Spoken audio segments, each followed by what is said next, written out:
Hello and welcome. It's Frances here, and thank you for coming back to my channel. And if this is your first visit, well then I'll bid thee welcome. In this video, and it'll probably merge into a series of videos, I wish to start talking about the shadow concept within Jungian psychology, the shadow work, and how this is being interpreted or utilized within sort of more earth-centric, pagan, craft-orientated traditions and practices. In recent times, and by that I probably mean in the last 5-10 years, this whole concept of working through your shadow is becoming more and more popular in blogs and books, etc. In particular, a slight plug here, my forthcoming book, Encountering the Dark Goddess, A Journey to the Shadow Realms, actually introduces the reader into the concept of working with the darker aspects of the deity. Dark aspects in that these are the goddesses who are associated with the underworld, are associated with change, initiation, are known for their untamed abilities, their wildness, their emotional outbursts, their anger and rage, their passion, and also who depict rather humanistic qualities that we tend to class as shadows throughout their stories and mythologies. And in my book, the reader is invited to probably explore, develop a relationship with some of these goddesses, and in doing so, utilize the energy that these goddesses can bring forth into either identifying certain aspects within ourselves, but also maybe looking into how we can use the energy that they represent in a more positive way of improving our lives. I do talk about the shadow in here, and with a number of quotes, in particular from Carl Jung in Jungian psychology. And this is probably where we get the word shadow or shadow self from, is from Jungian psychology. So this is probably a good leeway into going right back to the beginning in this video and answering a couple of questions, in particular, what is shadow work? What is the shadow? And how easy is it to do without having to go to a psychologist, a psychiatrist, or a counsellor like that? So let's start at the beginning.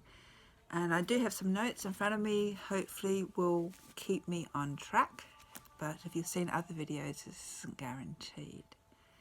So we're looking at about the late 19th century, early 20th century, when the whole science of psychology was very much in its infancy. And it's around this time that Swiss psychologist Carl Gustav Jung came to the attention of one of the earlier pioneers in the field of psychology, and that is Sigmund Freud. I think Jung and Freud started working together in about 1906, and for a while they sort of complemented each other, so much so that Freud at one stage was probably perceiving Jung to be his heir to his ideas in psychology. However, this wasn't meant to be.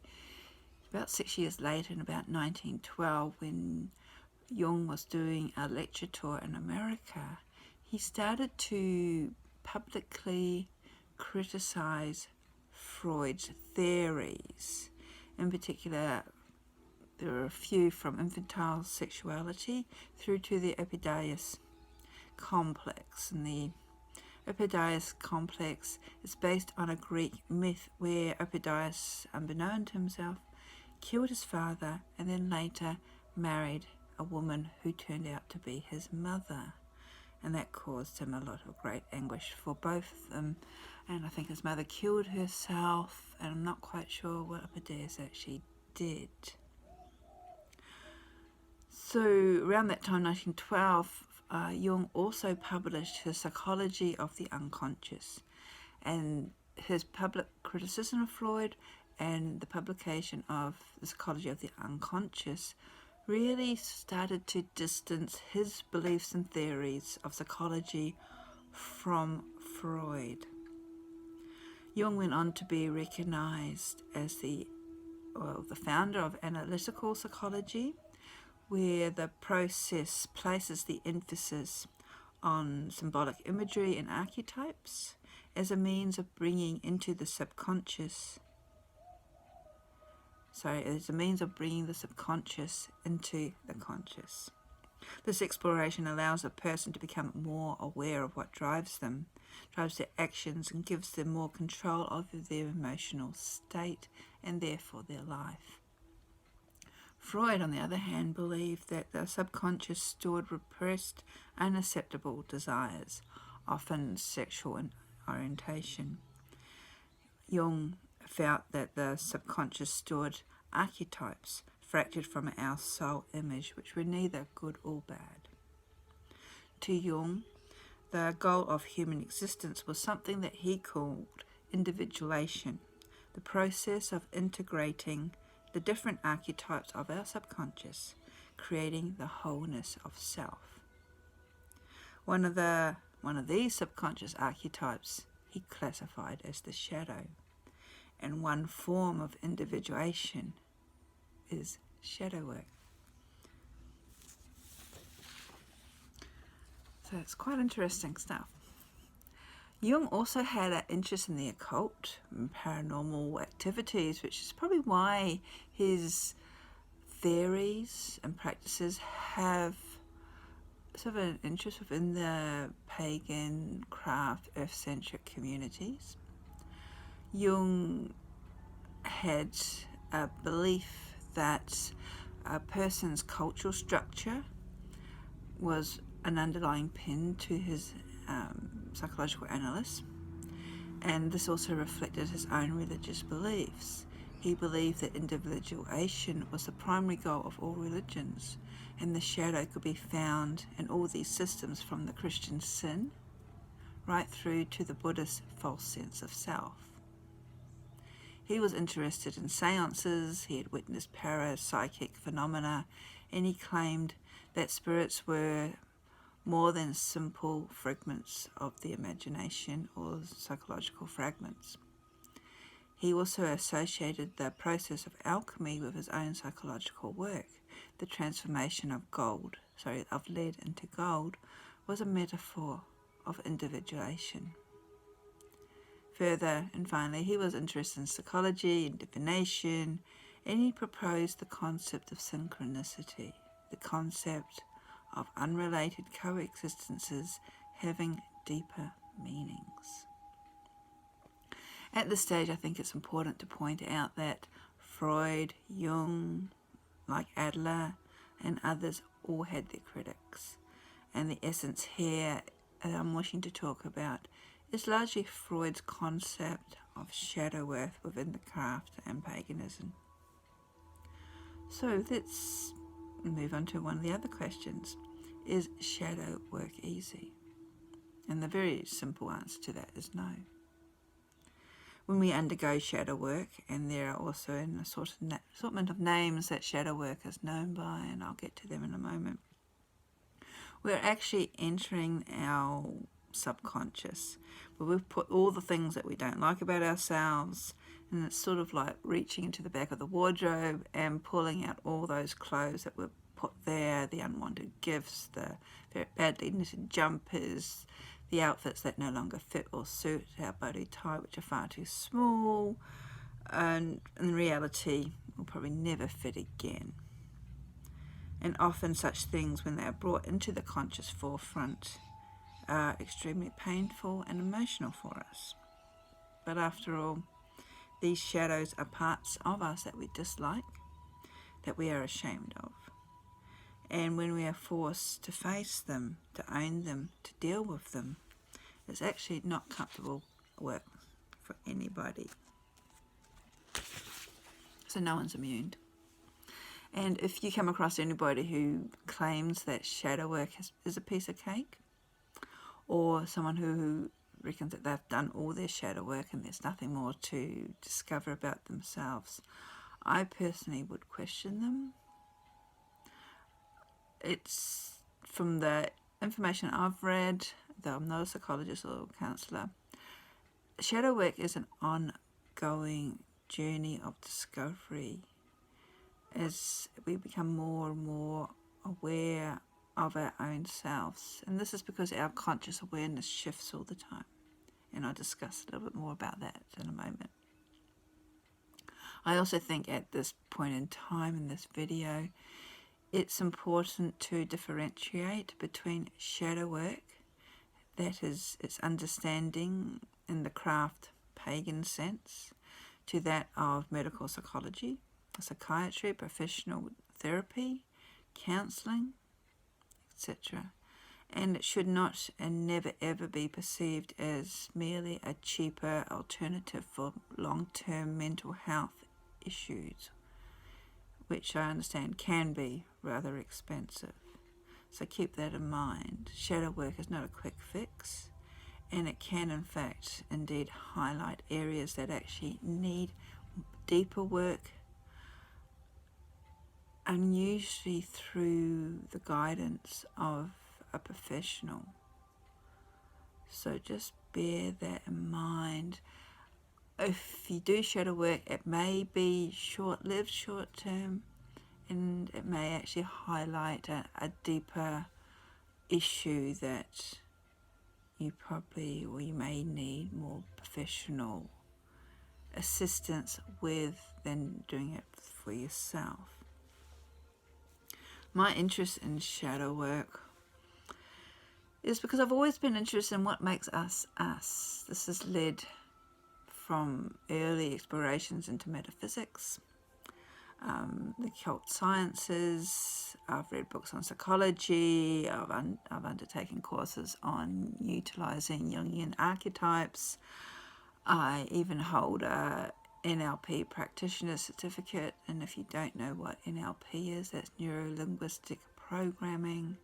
It's all very similar techniques or perceptions of how our subconscious mind and our conscious mind interact and how we make up the individual that is us.